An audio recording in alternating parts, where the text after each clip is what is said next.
Hey guys, Creator Bard here with a video on boss fights. So boss fights in D&D should be epic, climactic, and intensely satisfying. Unfortunately, they can tend to be quite the opposite. So today I want to tell you a couple of ways how you can spice up your big bad encounters and put the boss back into your battles. First up, we've got weak points. Weak points are areas on your monster that are weaker or less armored than the rest of it. This could be an open mouth, a gaping wound, a broken appendage, a chink in the armor. Something that maybe is harder to hit, but hits a lot harder when it's dealt damage. Now you're most likely going to want to give your weak points a higher AC than the rest of the monster. This doesn't mean that it has more armor. Often it has quite less armor. However, it's going to be a smaller point that's harder to hit than the rest of it. So usually that AC is going to go up because so is the damage. Now you can use almost anything for weak points, and you can use them for any monster. So one thing though that did stick out to me specifically while I was thinking about it was the Beholder and its eye stalks. Beholders are awesome monsters and they're great to use for boss fights.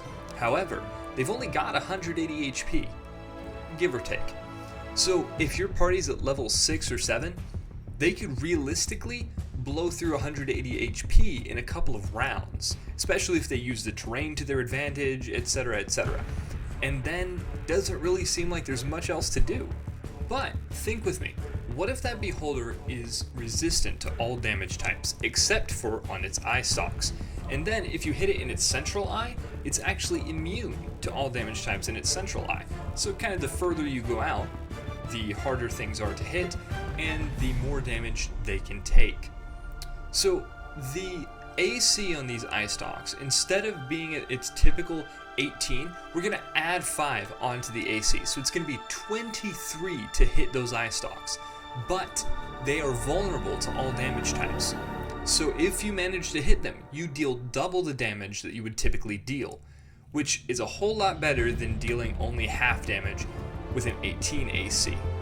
Now this actually gives the players an interesting choice. Are they going to take the sure hit for less damage, or are they going to be daring? Are they going to be bold and try to hit those eye stalks at a higher AC for much more damage? Maybe even knock a few off and lessen its actions as they go. It's also going to prolong the fight a little bit and get some of those cool powers and abilities that you love onto the battlefield. Because there's nothing more frustrating as a DM than having a monster that can do all these crazy cool things and having the players wipe through it in a turn or two. So in addition to giving interesting tactics to the battle, creating interesting choices for the players, it's also going to prolong that fight just a little bit, long enough to get your spells, your abilities, your powers out onto the battlefield that you really want to show your players. But if you don't think that sounds interesting, you'd rather not mess with the monster's stat blocks that much, or you just think it's too much work, try adding alternate targets instead. Alternate targets are going to be obstacles or obstructions that give your monster power. They're going to be things scattered around the battlefield that make it incredibly hard or even impossible to kill your monster. Maybe this results as a form of healing. Maybe it's something that your monster can draw power from.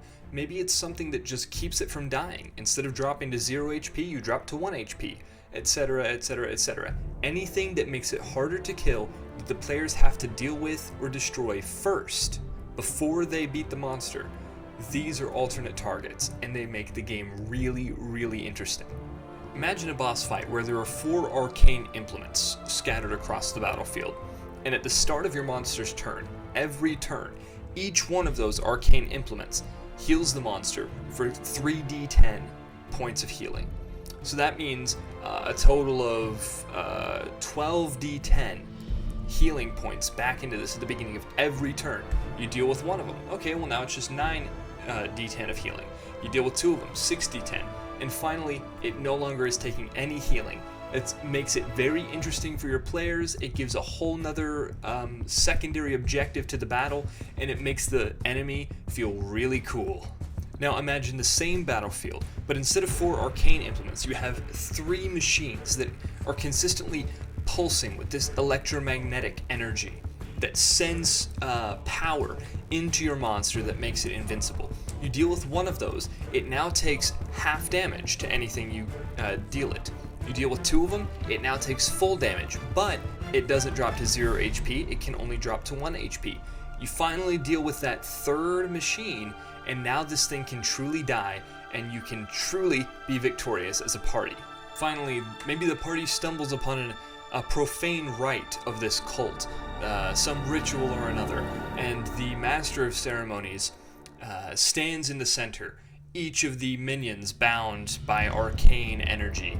And as he fights, he can, as a bonus action, drain life from one of his cultists, then heal for that same amount of damage that he dealt it in that drain. He can use all of their life or only a portion, however much he needs. You then have to deal with these cultists before you can really do any actual damage to the Master of Ceremonies. Basically, all of these ideas, from weak points to alternate targets to any variation of them or combination of them, it's designed to do one thing, and it's break up the action economy so that the players don't all gang up on your one boss and destroy it within the first round, because that can be really frustrating. And it can honestly be cheap to the players. It can feel like, oh, well, that just wasn't very climactic. It wasn't what we thought it was going to be. These are ways that create epic moments that your players can be really engaged in and tell an awesome story. I hope these help. I hope they make your boss fights better and inspire you to your own ideas, to creating more interesting battles. That said, I love you all very much. Till next time, gotta roll.